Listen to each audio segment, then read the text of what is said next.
Time to talk to Albert Breer from SI.com and Monday Morning Quarterback and also Amazon Prime. And Albert joins us on the hotline. That'd be the CarX Tire and Auto Hotline. Rattle, rattle, thunder, clatter, boom, boom, boom. Blackhawks. Don't worry, call the CarX man. Good morning, Albert. How are you? Good morning, guys. I think it's been a calm morning in Chicago, right? Yes, boy, your timing is Sound like impeccable. you guys had a calm day on the radio yesterday, too. Yeah. Oh, There, my God. Oh, boy. Well, your timing is I had a couple impeccable. people send that to me. That was interesting. Oh, it was. Bad phone, bad offensive coordinator, all at the same time. It's amazing. Yeah. So Yeah. Well, maybe Kap was just trying to foreshadow some things, right? That's it. I mean, that's what we do here. Albert, you saw the news regarding Shane Waldron fired by the Chicago Bears. You already commented on X on Twitter about it. What's your initial reaction? I mean, I don't know what it fixes. To be honest with you, it's it's interesting because I think Shane Waldron has a good track record and did a really good job in Seattle, getting the most out of Russell Wilson at the end, and then flipping it and having Smith ready to go, and obviously he was there with Jared Goff in Los Angeles, so. I understand, they're in a real rut offensively, and you got to do something. I think that there's a fundamental problem here that goes well beyond one person. And I think, in retrospect, and just asking around about this a little bit, I think there was probably a little bit of a flaw in the way that the staff was put together on that side of the ball, and that you didn't have guys with much experience working with rookie quarterbacks. Now, you could say Thomas Brown, the new OC, did, but that was for 1 year, and how'd that go, with Bryce Young in Carolina? And he wasn't the quarterback's coach, so I don't know if the foundation is in place right now to get Caleb turned around. And it was alarming in that game too, guys. I mean, the number that sticks out to everybody, of course, is the 9 sacks, right? But how many of those were just jailbreaks, and how many of them were Caleb sitting there and looking like he doesn't know what he's looking at? You know what I mean? And kind of you can almost see the wheels turning in his head, which isn't uncommon, for a rookie quarterback. But certainly I think that might have been a little bit of the disconnect scheme-wise, what they were looking for him to do versus the sort of offense he was coming from, which. I don't know if you guys have seen, but go ahead and watch a USC game and look at the size of Lincoln Riley's play sheet. It's like a note card. Mm-hmm. You know what I mean? So I think that chance to meet him somewhere in the middle, schematically, that's already out the window. With the hiring that they did back in January, and I'll say I think a lot of Shane Waldron is an offensive coach, but obviously the fit wasn't perfect. Albert, in terms of Cliff Kingsbury interview, and Shane brought up something interesting where they have the same agent, Eberflus, Poles, and Waldron. Did that play a role? And Luke Getsy, same agent as well. Yeah. Does that play a role? Because I got a friend of mine who's telling me he knows Cliff, and Cliff said Eberflus was threatened by me. That is why I did not get that job. He did not want a big personality offensive coordinator. Do you believe any of the stuff above? The agent thing is real, yeah. These things happen a lot.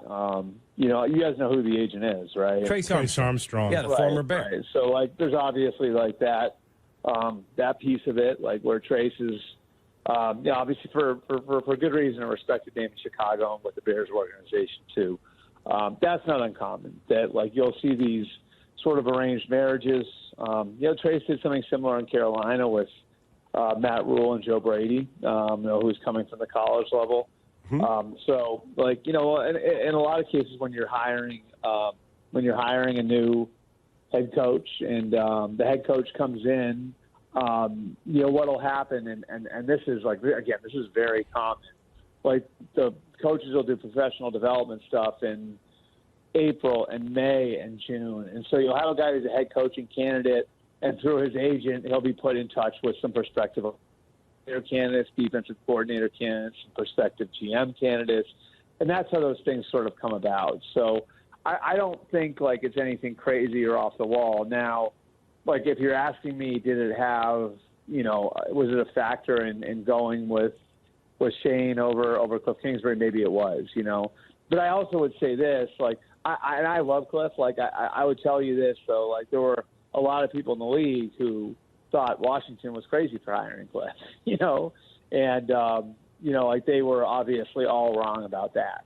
Cliff's done a fantastic job with Washington. And I think, in retrospect, you could definitely look at it and say Cliff has an offense that fits Caleb, was with Caleb last year at USC, and he's worked with a rookie quarterback in the NFL. He had Kyler Murray from the ground floor. So, Cliff would have actually really matched up with what the Bears situation was in a lot of different ways. So you mentioned this new offensive coordinator. By the way, he was very available too, guys.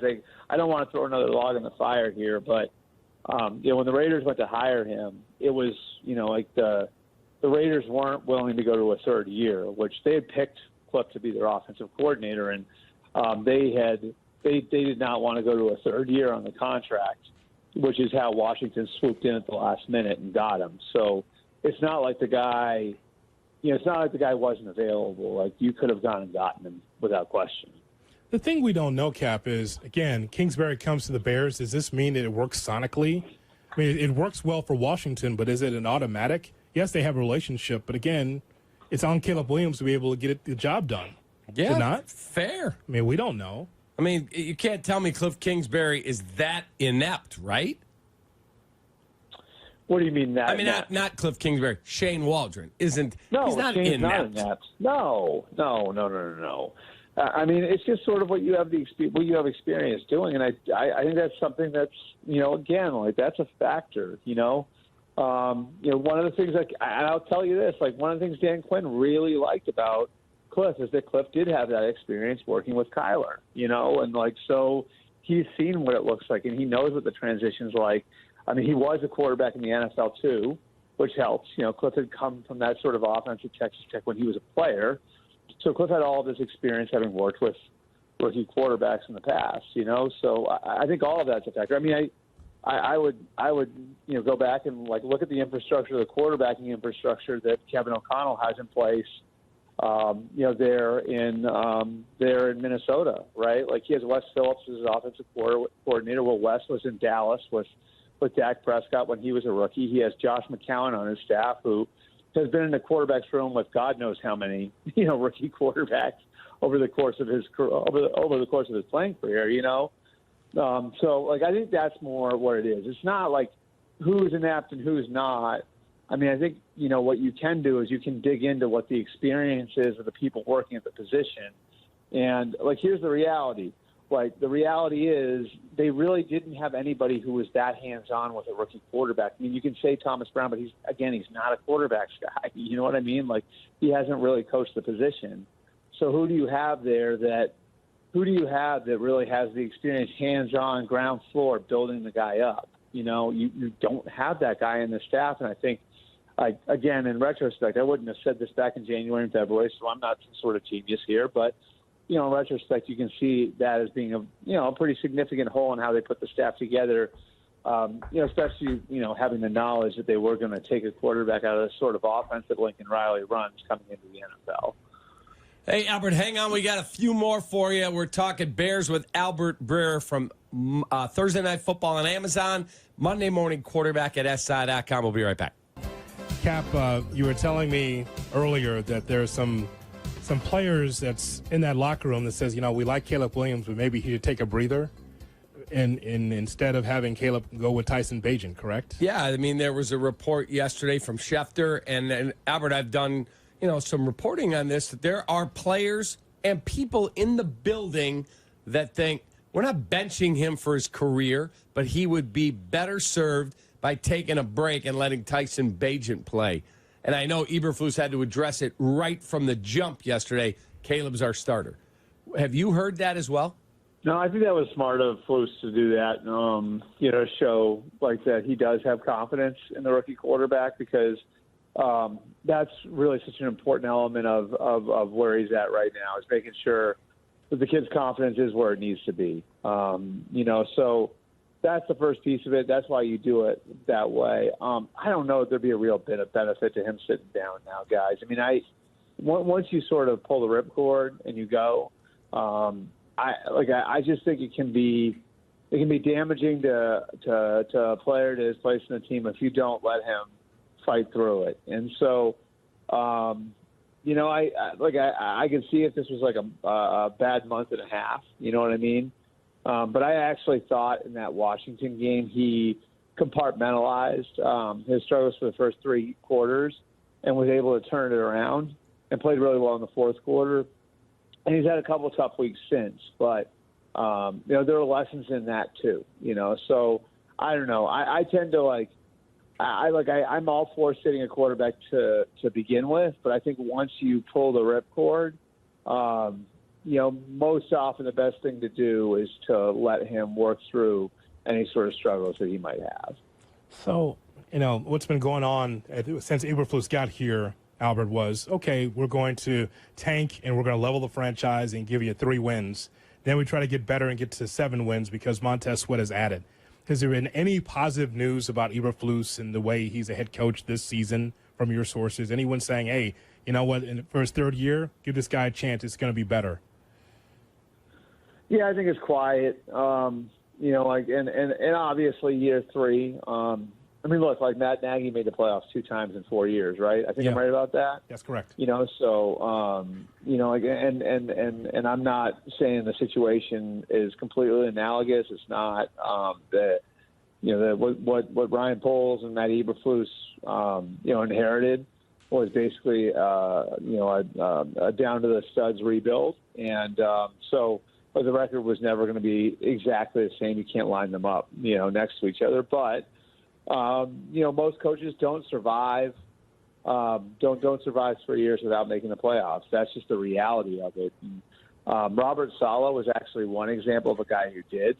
And that was largely because, Aaron Rodgers got hurt last year, and you see how quickly they got rid of him in year 4, So I would say it's quiet. There's not a ton of buzz about which way that's going, one way or the other yet. But, when you're firing your offensive coordinator halfway through the year with a rookie quarterback, it certainly signals that, you're pulling a lot of levers to try to make it work in the here and the now. And, there's a lot of good feeling at the beginning of this year based on where they were and how they finished last year.